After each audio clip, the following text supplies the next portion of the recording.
NA1SS, NA1SS, NA1SS. This is Whiskey 6 here, Romeo Juliet, W6SRJ, calling for contact, over.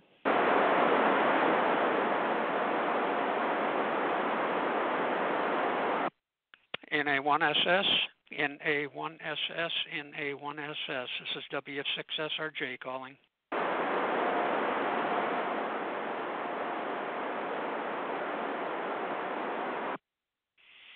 NA1SS, NA1SS. This is W6SRJ calling.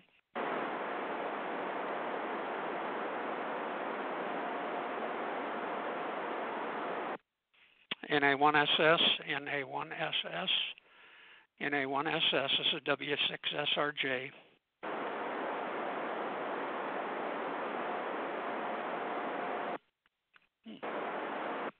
NA1SS, NA1SS, NA1SS, this is W6SRJ calling.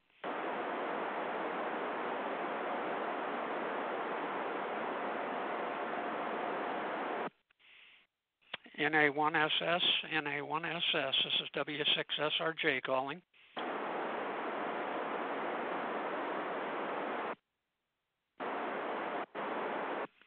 NA1SS, NA1SS, this is W6SRJ calling.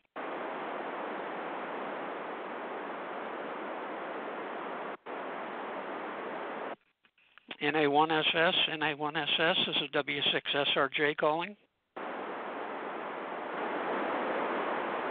Whiskey 6 Sierra, Roma Juliet, this is November Alpha 1 SS. How do you read me?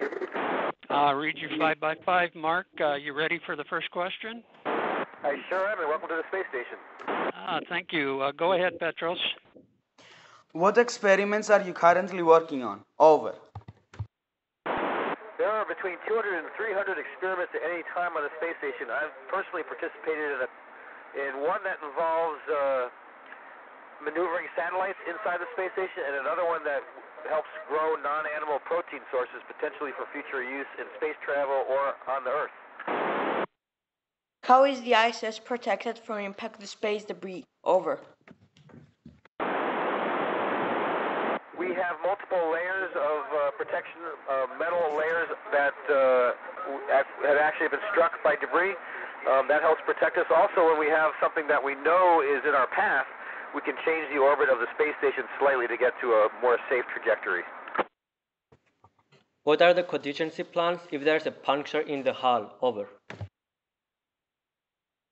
If there's a puncture in the hull, we first try to isolate the leak. So we close hatches to find out where the leak is, and then we talk to the ground once we're in a safe position and decide if we're going to try to repair the leak or not. Over. How important is the presence of amateur radio equipment on the ISS? Over. It's very important because it actually serves as one of our backup means of emergency communications. Over. What is your main role on the ISS? Over.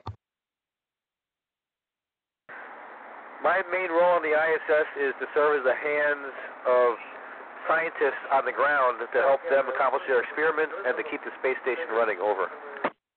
Do you get criticized by people who believe in conspiracy theories? Over. I've actually never been confronted by someone who believes in conspiracy theories. I suspect talking to an astronaut who actually has the answers contrary to what they believe would not be a good idea for them. Over. How much free time do you have on a mission? Over. The short answer is not as much as I would like, but typically all day Sunday is free time and half of the day on Saturday is free time. Over. What's the most dangerous situation you have been in on the ISS? Over. My most dangerous situation was yesterday when I had a malfunction in the suit, and to fix it I had to turn off the suit while I was depressurized, basically in space, getting ready to start a spacewalk. Over. Are your dreams affected by being in space? Over.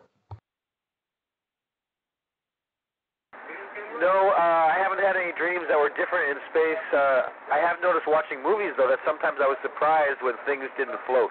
I'm getting used to things floating all the time. Over. How long can the ISS maintain its orbit without a rocket boost? Over. We routinely reboost the space station about once every 1 to 2 months. Over. What do you believe is the most important attribute needed to become an astronaut? Over. I think the most important attribute to be an astronaut when you're isolated from the rest of humanity is that you get along well with the few people that you're living with. Over. Do you get informed if you have a family emergency? Over. Yes, we have the ability to have a private conference with the ground so they could tell us if something happened on the ground. Over. What does the ISS smell like? Over. The ISS has a reputation for smelling bad inside, but I didn't notice that when I got up here. My nose is not as good as many people's, though, and I'm very used to it now, so if it stinks, I haven't noticed. Over. What happens if you get sick or injured during your mission? Over. We have doctors on the ground that give us advice, and all the crew members are trained on some medical procedures. And if it was a very severe injury where someone's life was at risk, then we have the ability to return home early because the Soyuz spacecraft, we arrived here, stays docked to the space station and acts as a lifeboat. Over. If we could send you something right now, what would it be? Over. It would be sunshine and the feeling of wind on my face and the feeling of ocean waves on my feet. Over. Okay, Mark, that's the last question. Is there anything you'd like to say to the students in Cyprus? I'd like to say you live in a beautiful place. Take great care of it. From space, the world looks incredible and very fragile. So, and also, it was a very big honor for me to be able to talk to you. I hope you enjoyed our conversation. Over. Okay, school, do you have anything else for Mark? Mark, we would like to give you a huge round of applause for doing this. Thank you so much. We really appreciate it. It's a great honor for us as well. Thank you. Over.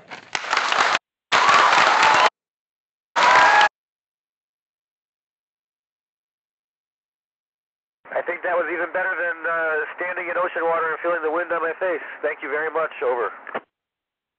Okay, we still have a couple of minutes here. We got done pretty quick, so if anybody has anything else they'd like to ask the astronaut, or if Mark, if you have anything else, go ahead. I'm happy to take more questions. Over. Okay, school, any other questions?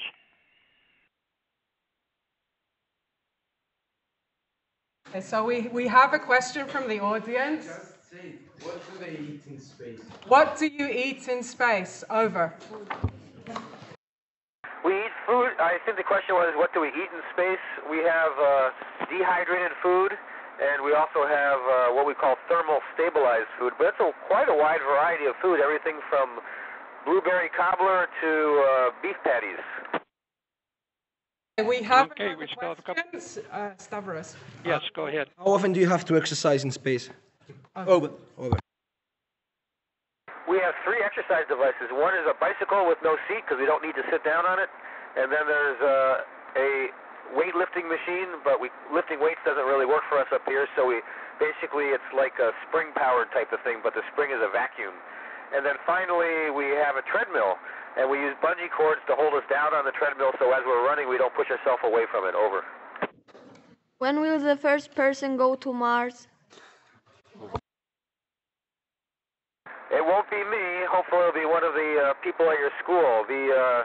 It's going to be a while, and I really couldn't speculate on that. Over. Do you ever get used to the view? Over. I'm sorry, say again. Over. Do you ever get used to the view? He was asking if you get used to the view. I think you do. One of the funnest things for me, as I look at things on the ground and do a little research to figure out what I was looking at, is starting to be able to identify what I'm seeing as I get more and more used to seeing things from space. Over. 1 minute. What do you believe is the future in the next 10 or 20 years for space exploration? What do you feel about the current funding that goes into space exploration by space agencies? Well, because of my professional field, I would certainly like to see more funding for future space programs. But what I'm hoping to see is that much like we have a space station in low Earth orbit right now, that we end up having some type of moon station, a lunar station that's run internationally, and that we use to do research in preparation for getting to Mars. Over. Do people get seasick on the ISS? Over. It's not quite seasickness, but it can be quite nauseating your first week in space. But the doctors can help us out with that. Over. What do you miss most from life on Earth? I'm sorry, say again. Over. What do you miss most from life on Earth? Over. I miss being able to wake up next to my spouse, my wife, and have a very relaxing morning with no schedule. Over. How long have you been in space? Okay, it's time. Say again. Over. How long have you been on space? Over. I've been in space since September 13th of 2017. Over. Okay, time to say goodbye. Wonderful day, and thanks very much for the conversation. Over. Thank you. NA1SS W6SRJ will be clear.